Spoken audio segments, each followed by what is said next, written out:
ஏன் சார், நான் வந்து ஒரு முன்மாதிரியான உதாரணம் கிடையாது. நான் ஒரு முட்டாள். 14,000 கோடி பண்ணினேன். அப்புறம் எனக்கு பிரஷர் வந்த போது கம்பெனிகளை விற்று அர்ஜென்டினா நாட்டிலே நான் ஆலிவ் ஆயில் கார்டன் வாங்கினேன். ஆஸ்திரேலியாவிலே தோட்டம் வாங்கினேன். நீங்களே கொஞ்சம் ஃபோக்கஸை மிஸ் பண்ணிட்டீங்களோ?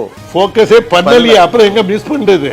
ஃபோக்கஸ் அப்படிங்கிற பட்சத்துல ஒரு தொழிலை எடுத்து அதுல ஃபுல்லா ஃபோக்கஸ் பண்றது இன்னைக்கு ஐடியலா, இல்ல நிறைய விஷயத்துல டைவர்சிஃபை பண்ண? டைவர்சிஃபை எல்லாம் பண்ணவே கூடாது. அதுதான் முட்டாள்தனம். It is called distraction. But நீங்களே நிறைய பண்ணீங்களே. ஏன் சார், நான் வந்து ஒரு முன்மாதிரியான உதாரணம் கிடையாது. நான் ஒரு முட்டாள். 14,000 கோடி பண்ணினேன். அப்புறம் எனக்கு பிரஷர் வந்த போது கம்பெனிகளை விற்று நான் வச்சிருந்த ஷேர் எல்லாம் இப்ப வச்சிருந்தேன்னா I was 20% owner of Bharati Televenture.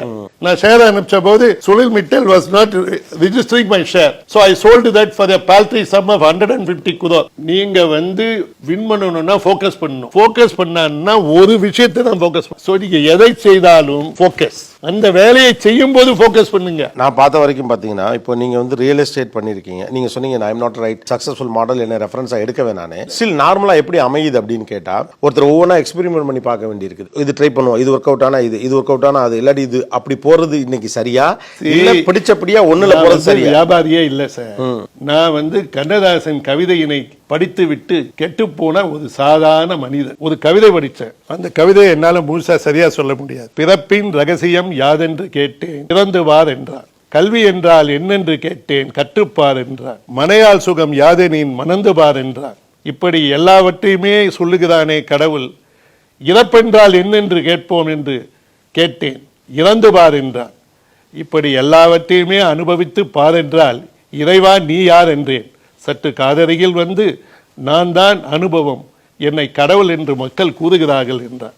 இந்த கவிதையை படித்து இறக்கும் வரையிலும் ஏதேனும் ஒரு அனுபவத்தை பெற வேண்டும் என்று துடிக்க ஆரம்பித்து விட்டேன். அதன் காரணமாக அர்ஜென்டினா நாட்டிலே நான் ஆலிவ் ஆயில் கார்டன் வாங்கினேன். ஆஸ்திரேலியாவிலே தோட்டம் வாங்கினேன். பப்புவா நியூகினியிலே 2 லட்சம் ஏக்கரிலே பாம் கார்டனை உற்பத்தி செய்தேன்.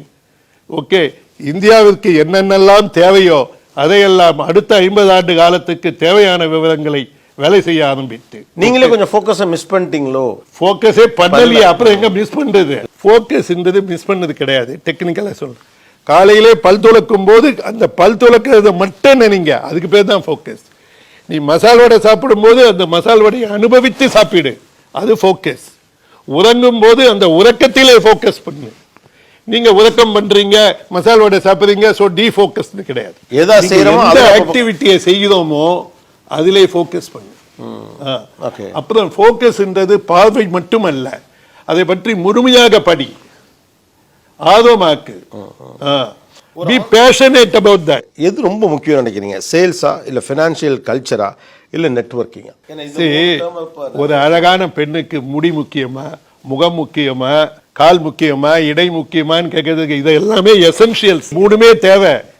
ஆனா இந்த 3ம் உனக்கு சரி, உனக்கு கையில இருக்கணும்ன்ற அவசியம் இல்லை. உனக்கு ஐடியா தெரிஞ்சா மட்டும் போதும். பினான்ஸுக்கு ஒரு சார்ட்டர்ட் அக்கௌண்டன்ட் ஹையர் பண்ணிக்கலாம். நீங்க லீலா ஹோட்டல்ல இன்டர்வியூ, நீங்க லீலா ஹோட்டலுக்கு வரணும், உங்ககிட்ட காது இருக்கணும்னு அவசியம் இல்லை, யூபர் ஹையர் பண்ணிக்கங்க. ஓகே, அதுக்கான ஆட்கள் அது. ஆனா முக்கியமான ஒரு விஷயம் தெரியணும், உங்க டெஸ்டினேஷன் எங்கன்னு தெரியணும். உங்களுக்கு லீலா ஹோட்டலுக்கு போகணும்ன்றது தெரியணும். அது தெரியாம யூபர் ஹையர் பண்ணி கார்ல உட்காந்துக்கிட்டு எங்க போகணும்னாக்கா அது மாதிரிதான் வாழ்க்கையை இழக்கிறீர்கள். போற இடம் தெரிஞ்சிருச்சுன்னா வழி, போகும் இடம் தெரிந்தால் வழி தெரியும்.